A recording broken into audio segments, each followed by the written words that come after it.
I want to talk about gridding for a little bit here, just for a few minutes. You know, there's several reasons why I don't grid. You know, for one reason is because, you know, there's certain spots that you want to go slow and certain spots that you want to swing fast, right? When you first get out to a site, you want to swing fast, you know, try to find some concentrations of some hot spots there, right? Like some picnic benches, or maybe a tot lot, or maybe a spot that has a lot of iron in it, right? And a lot of times when I get to a park for the first time, I don't know where those spots are at. I know where the tot lots are at, because that's a hot spot, right? All tot lots are always hot spots, right?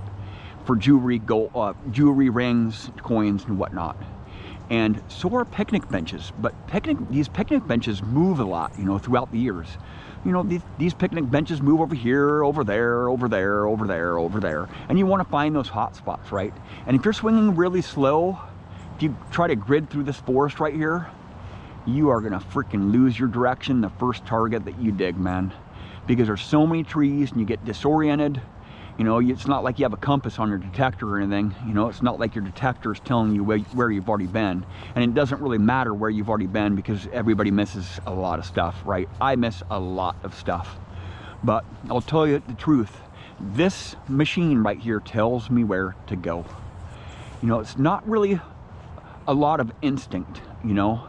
It's a lot of experience. This thing's gonna tell me where to go. Wherever I hear the most trash, wherever I hear the most iron, wherever I'm getting the most targets out, that's where I'm gonna swing slow, and I'm gonna kind of go over it really good. I'm not gonna grid, because I'm still gonna lose my direction. You know, once you dig a hole and you get concentrated on getting that target out, you lose your sense of direction. You know, especially in a forest like this, you know, everything looks the same. You know, I'm not, right here isn't a really super great example, but let's take for instance right here. You know, you first get out to a big open farm field or a big open soccer field, you know, and you just start gridding, right? You have this humongous coil because you're wanting to go deep, right? You've never been there before, right?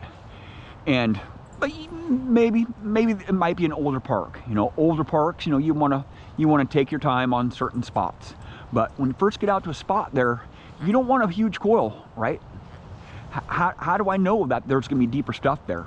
The only reason why you would need a bigger coil is if you're wanting to dig deep, right?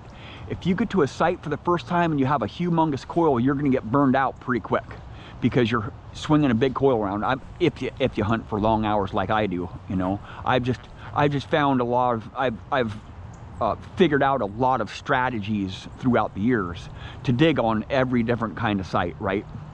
And let's say if I'm going through here and I'm discriminated, right? I don't have my iron on, and I'm just swinging, you know, gridding, you know, keeping my line, you know, keeping my concentration on that line. And it's taking time. It's taking time to keep in that line, in that grid, right? Swinging really slow, and I have this huge coil on, right? And I'm getting no targets, right? Right?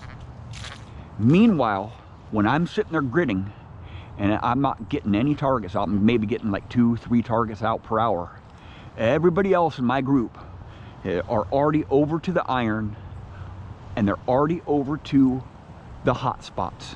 You know, maybe where these picnic benches used to be 20, 30, 40, 50, 60, 70, 80 years ago, right? Or they're in the iron over there, right? And that's usually where my metal detector takes me.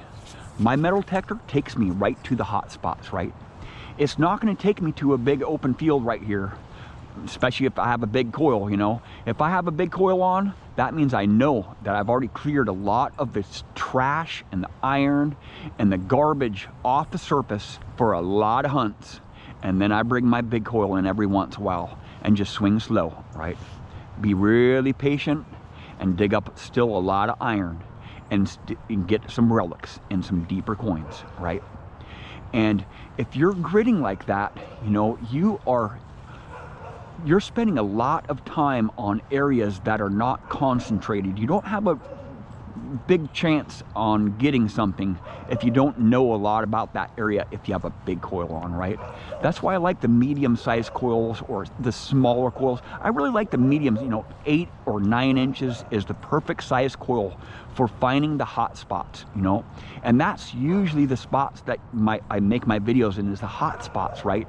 Around picnic benches, tot lots, in the trash, in the iron, and my metal detector takes me straight to it, right? It tells me where to go, right?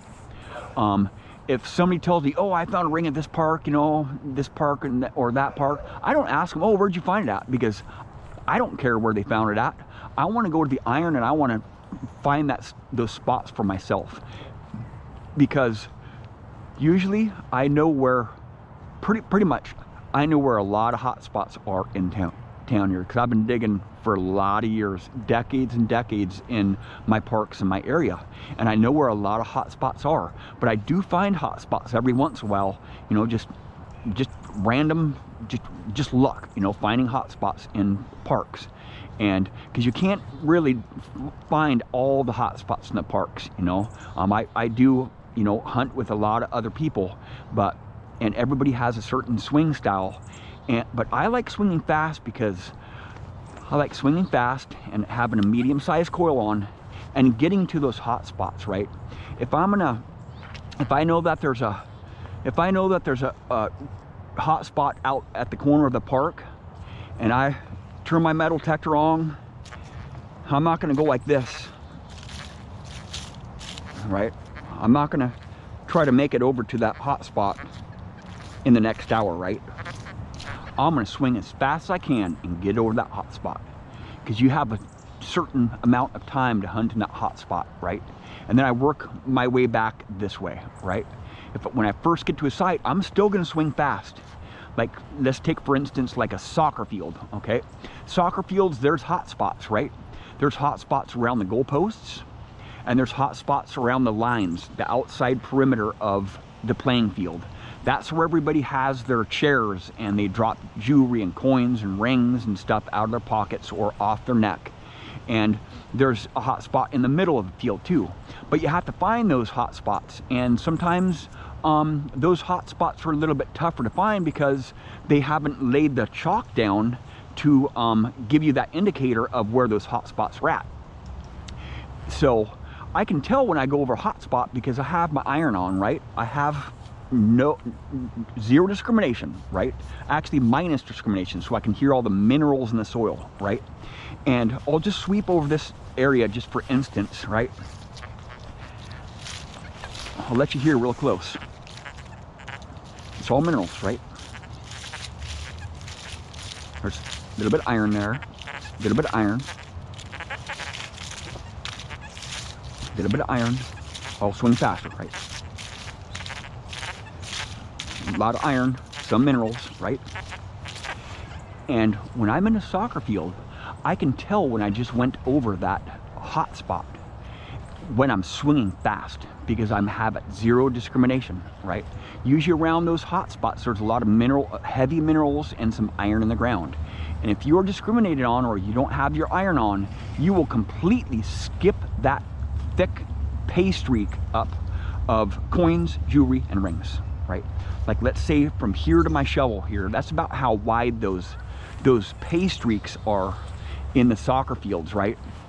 Right on the edge of the soccer playing field, right where everybody camps their chairs at, right? That's the hot spots that I want to find. A lot of times they're not really evident where they're at sometimes. So if I'm swinging fast and I can hear just a little bit of iron or a little bit of foil on the ground there, that's when I know that I just swept over a hot spot, right? Even if I'm swinging fast, right? Swinging fast like I'm doing right now, I can tell that I just passed a hot spot. So I'm gonna try to triangulate where that line is at. So if I just walk past a hot spot here, I'm gonna see the perimeter of that hot spot. I wanna see how far it goes that way, and I wanna see how far it goes that way, right? And the only way that I can indicate, the only way that my metal detector is gonna be able to tell me if I just found a hot spot is, or it's gonna be alerted by that hot spot, is if I have my iron on.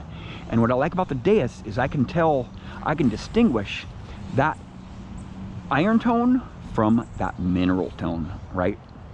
So I always have minus 6.4 discrimination. So I'm always getting that minerals in my ground because my ground is hot here. But I can tell when I'm sweeping over that iron, and iron is a good indicator that there's something there, right? And then I'll swing slower, and then I'll triangulate, and I'll try to see how long that Paystreak is. You know, usually in soccer fields, they're the whole way around the soccer field, right? Sometimes you can tell where they're at, and sometimes you can't. But on these picnic benches here, sometimes you can't tell where the old picnic bench, you can't just look at an area. You know, a picnic bench may have sat here for 20 or 30 years, right? I don't know that. So I just need to swing fast, right? Need to swing fast, right? Getting a little bit of iron over here, right? A little bit of iron, a lot of minerals. Yeah.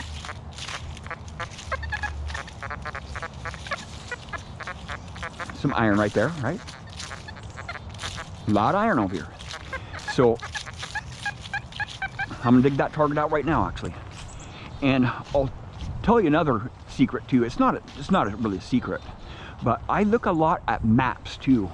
You know, where the old baseball diamonds used to be, where the old soccer fields used to be, where the old homes used to be in the parks, right?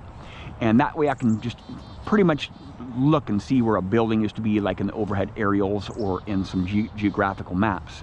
Or ask old people, you know, when I'm metal detecting these parks, a lot of old people, you know, in their 80s, sometimes 90s, come up and want to talk to me, and, you know, they're really freaking perceptive, or they're very they want to give me information, right? Because they know I'm trying to search for their history, right? So I pry information from them, you know, and I don't only pry, because, you know, a lot of times they'll tell me, oh yeah, a house used to be sitting over there, or we used to have festivals over here, or you know, I remember, you know, 40 or 50 years ago, those houses didn't be there, or that fence didn't used to be there, or there used to be a big tree over here and they took it down 20 years ago. I get all kinds of stories like that, right? And I pry the information from them. And a lot of them are very receptive to my questioning, right? And that's the key, man. That's where you're gonna find the good stuff, is from real life stories that people are giving information. The older people, that is the key, man. That's the key, right? Because those are the people who actually saw it, right? It's not stories, it's those are the people who really lived this history that we're digging up, right? The older people are very receptive, right?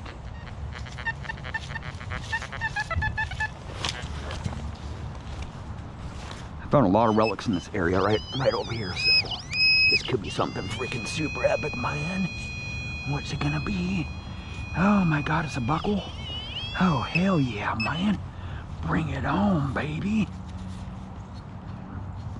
Actually, no, that is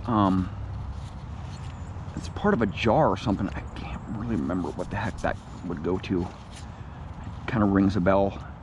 It's not a cigarette container, but it's a lid to something. There actually is probably a number in the back there, but it looks burnt, so. I found a lot of relics back here, so. This is a hot spot, right, of nails, right? Nail right there, right? This is where you're gonna find the hot spots, right here, right? Just gotta swing slower in the hot spots, right?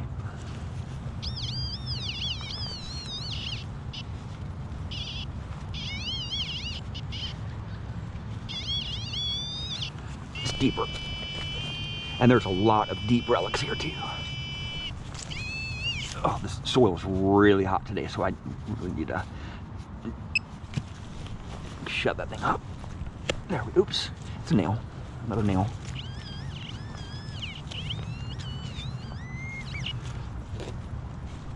But it could be an epic deep buckle, you know. I pulled up a couple of really nice buckles here. Probably another nail right there, another nail, right? Pull up another one here, another nail.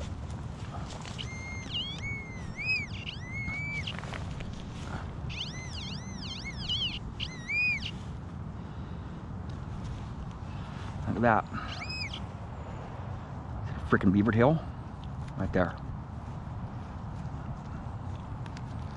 Some tinfoil or something. I don't know what it is. Some cancel. It's some tinfoil right there.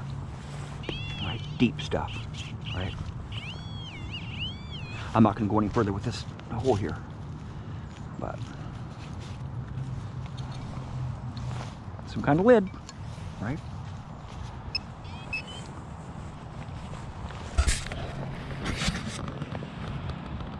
Maps and old people are really good resources of information, right? And a lot of it has to do with where is your metal detector going to take you for that adventure, right? A lot of times it does have a little bit to do with research, you know. I'm a big buff on doing the research on the parks and knowing how old they are, if any buildings were on the property, a lot of people's stories, old people in the parks who see me metal detecting. And not only do I ask them questions about this area, I ask them questions about the city, right? Because they've lived here all their life and they're like 90 years old, right? They're very receptive to get information out of, right? They're very receptive to questioning, you know, and they're really honest. And usually older people are really want to give you that information so you can get their history, right? Pull their, you know, recover their history. And, you know, I ask them questions about old dumps in the areas, you know. I know of several dumps because, you know, back when, you know, when they were a kid, maybe they could remember an old dump that I don't know about. And I've found a lot of dumps that way, you know. People just tell me, oh yeah, there used to be a house back there in the forest. I'm like, oh really, where? And, you know, I just ask them and they tell me where it's at, and I go hunt it. Or sometimes I can't really hunt it right there and then because there's too much brush. Usually those older home sites are all covered in brush for most of the year, except for the winter time. So I go there hunt in the winter, and when there's no bugs and no poison oak. But, well, that's how I get a majority of my stuff, you know. I let my detector tell me where to go. Well, thank you for watching. Please subscribe.